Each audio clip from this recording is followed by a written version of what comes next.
ما مشخصا د ازموینو په اړه پوښتنه درنه کوله د امتحانونو په جریان کې ژبه څومره درته اسانه و امتحانونه معمولا دوستان دلته د امتحاناتو له پروسې نه یو څه ویره لري چې دوی زړه نه ښه کوي چې درس ووایي یا دلته کوشش وکړي په هاسپیټل پسې وګرځي او هلته زده کړې وکړي او یوه ښه آینده دلته ولري.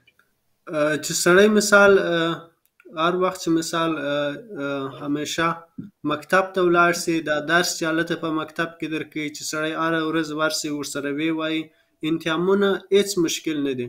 ما چې اول امتحان ورکړې 15% نه 3% می schaffen کوي په 100 د سلو څخه 3% ما schaffen کوي. نو خو مثال چې سړی وغواړي چې درس ورسره ووایي سخت نه دی، هېڅ مشکل نه لري. بله یعنې دا د دوستانو د ډاډ لپاره کله چې څوک بیان سند هم ولري ډېر په اسانۍ کولی شي هغه امتحانونه چې د هاسپیلډونګ او یا د دغو حرفوي زده کړو یا د لاسي کارونو د صنعت په برخه کې د هاسپیلډونګ په ترسره کولو کې ډېر په اسانۍ کولی شي دوی دا امتحانونه پاس کړي او هېڅ ستونزه نه ده. که معمولا هغه دوستان چې روزانه خپل درسونه تعقیب کړي او دوی خپل درسونو ته په وخت باندې ولاړ شي د ژبې زده کول او د امتحانونو پاس کول هېڅ ستونزه نشته ده. هېڅ ستونزه نشته.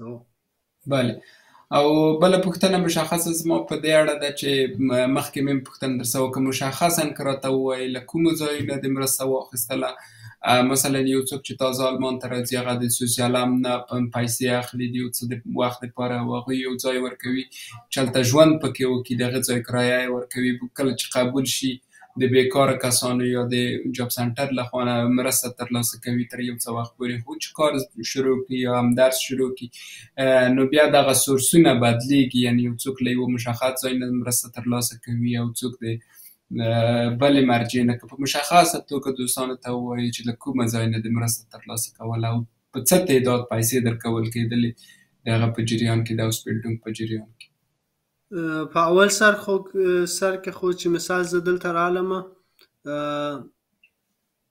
په هېڅ شي نه وم خبر چې چیرې ولاړ سم څه وکړم چیرې معلومات واخلم. دا زما عمه چې ده دلته ژوند کوي خو هغه خپل هم نه وه خبره چې چیرې ولاړ سي د کومه ځایه څه معلومات ترلاسه کړي.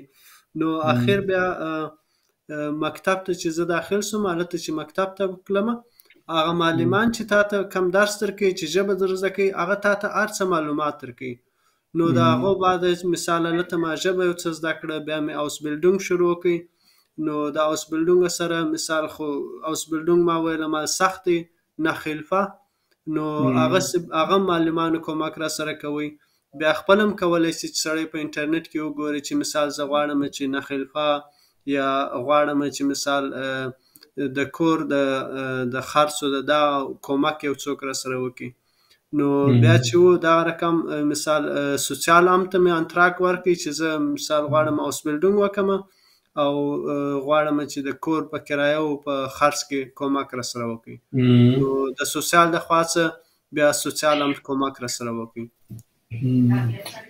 بله یعنې ته ځینې دوستان دا تشویش لري کله چې زده کړې شروع شي نو معمولا دوی چې له جاب سنټر څخه یا له سوسیال هم څخه پیسې اخلي دوی وایي چې هغه سورسونه نور بندیږي او موږ دلته په آلمان کې د محصلینو په هغه باندې شمیرل کیږو نو معمولا دوی سره دا تشویش چې د ژوند پیسې او هغه ځای کې چې دوی اوسېږي د هغوی پیسې پیدا کول ورته ستونزمن دي. خو ستا په وینا باندې چې کله سړی درس شروع کړي بیا هم نور سورسونه شته دي نورې مشورتي ادارې شته دي چې هغوی مرسته کولی شي د هاسپیلډونګ د تمویل په هغه کې او همدارنګه له تاسو سره مرسته کوي چې خپل تحصیلاتو ته ادامه ورکړي خپل زده کړې یوه حرفه زده کړئ او بیا کار پکې وکړئ. یعنې داسې معمولا ډېرې ادارې شته دي چې په دې برخه کې مرسته کولی شي دوستان چې په دې اړه تشویش لري یعنې باید په آینده کې که د لاسي صنعت په برخه کې او یا هم نور ډول هاسپیلډونګونه چې په آلمان کې تقریبا 313 ډولو پورې هاسپیلډونګونه شته دي کولی شي یعنې دوی د مالي لحاظه هېڅ ستونزه نه لري په بښنې سره. او بل پوښتنه زه غواړم ستاسو د مسلک په اړه وکړم چې معمولا څه هم د خپل مسلک په اړه خوښ دي او څه هم نه دي خوښ، که هغه دوستانو ته ډېر په صادقانه توګه ووایي. زه خپل مثال مقصد دی چې زما خپل په کار کې څه شي مې خوښ دي او څه شي مې نه دي خوښ. بله بله. زه چې یم خپل دغه کار چې زه کوم دغه فلزکاري چې ورته وایي چې میټال به ورته وایي، دغه کار چې دی ما خپله په شوق شروع کړی دی. ما به مثال هلته په افغانستان کې به ما خلکو ته کتله چې ویلډینګ به کوئ، ما دا څنګه ویلډینګ کې دوې وسپنې سره یو ځای کې سره ویچسپوي خو بیا جلا کېدن نه لري. نو دا رقم ما هلته د هغه وخت څه ما شوق درلودی چې مثال زه دغه کار وکړم، خو بیا مې ورسره شروع کړی. دغه کار چې دی ما په شوق شروع کړی دی. همیشه چې زه کار کوم ما ته د خپل کار خوند راکوي. زما په کار کې څه داسې شی نشته چې زما نه دی خوښ. زه چې خپل کار کوم، زما کار چې دی یو څه مثال سخت هم دی، یو څه دروند هم دی، وزني دی. زه خپل کار کوم، سپورټ شي ته هم ضرورت نه لرم، خپل هم بدن فټ هم چست و تندرست و صحتمند و زما کار بیخي ښه کار دی. زما کار خوښ دی، هیڅ خرابي نه لري چې مثال زه درته ووایم چې دغه شی مې نه دی خوښ، دغه شی مې خوښ دی. ټوله چې دی ښه کار دی، ما ته خوند راکوي، هیڅ مشکل نه لرم. مثال زه بله بله. ډېره مننه نورزی صاحب، ستاسو د معلوماتو په خاطر باندې زه یو څه بل څه هم غواړم دلته اضافه کړم. معمولا دلته لکه په نور نړۍ کې یا په درېیمه نړۍ هیوادونو کې، لکه خصوصا په افغانستان کې، ایران کې، هلته معمولا خلک چې داسې کارونه کوي هغوی ته د یوه داسې چا په سترګه کتل کېږي چې دا یو کار دی چې هر څوک یې کولی شي. خو معمولا په آلمان کې، په جرمني کې دلته داسې نه ده. دلته چې څوک یوه حرفه زده کوي هغوی ډېر قدر وي، هغوی ته د یوه داسې چا په سترګه نه کتل کېږي لکه په افغانستان کې. هغوی تر هغو کسانو ډېر عاید لري چې په افغانستان کې دا کار ترسره کوي. دلته زحمت پې ایستل کېږي، پیسې پې مصرفېږي چې دوی دغه حرفه زده کړي او سبا د دې ټولنې لپاره په درد وخوري. حتی دوی ته ډېر ښه د دندو فرصتونه پیدا کېږي. یعنې دلته معمول دی په جرمني کې چې رشته چې ده، ستاسو مسلک چې دی، هغه هېڅکله هم د دې وړ نه دی.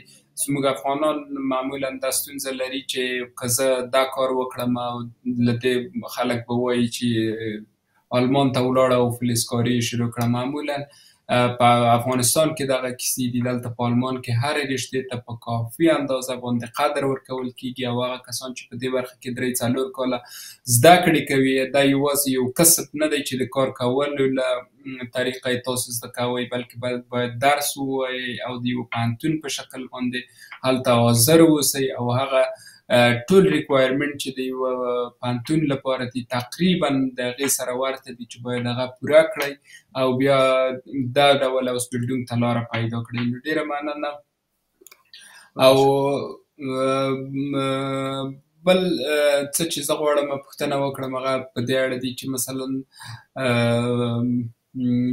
څه د جالب پکې ولیدل د خپلې تحصیلي دورې په جریان کې، مثلا د خلکو نظر څنګه و، یعنې تا د هغوی په اړه څه فکر کوو، او خو کله چې ته پخپله د کار ساحې ته داخل شو، پخپله د اوسپیلډونګ په جریان کې هر څه تجربه کړل، څه یې فرق و، څه د خلکو د نظریاتو د خلکو د افکارو ترمنځ؟ معمولا خلک لاسي صنعت ته په ډېره درنه سترګه، خصوصا زموږ د ټولنې خلک، ګرچې دلته په جرمني کې هېڅ ستونزه نشته ده، که څوک هر څه کار کوي هغه د ټولنې یوه اړتیا ده.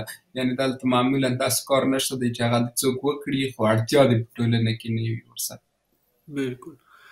دلته چې دی مثال زه خپله خو ما نه غوښتله چې اوسپیلډونګ وکړم، زه خپله کارګر یم نو اوسپیلډونګ ولې وکړم. دلته چې دی مثال په جرمني کې دا رقم دی، داسې نه دی لکه په افغانستان کې چې مثال کارګر یې بس هر رقم چې د زړه و هغسې کار وکړه. دلته چې دی د دوی خپل مثال قوانین دي، خپل مثال ګزت چې ورته وایي باید پر هر شي باندې پام وکړي. مثال په افغانستان کې ته کولی سې چې ویلډینګ وکړې چې هر رقم دې خوښ شي، چې بغیر عینکو، د عینکو سره، بغیر هلم، د علم سره. او دلته چې دی مثال دوی چې دی خپل قوانین لري. باید چې کار ته ځې خپل مثال زه شاید شو ورته وایي بوټونه چې مثال ام په هغه کې ام ربړ لري ام وسپنه لري چې مثال په کار کې دی یو شی پر پښه رایلاسي مثال چې پښه دې خوږ نشي. په افغانستان کې دغه شان نشته چې هر رقم کولی شي چې په چپلکو کې ولاړ شي کار ته کار وکړي. نو دغه شان چې دی دغه ټوله په هاوس بلډینګ کې سړی زده کوي. نو زه هر یوه ته دغه راور کومه چې که غواړئ چې دلته ښه کار وکړئ ښه کار زده کړئ باید هاوس بلډینګ وکړئ.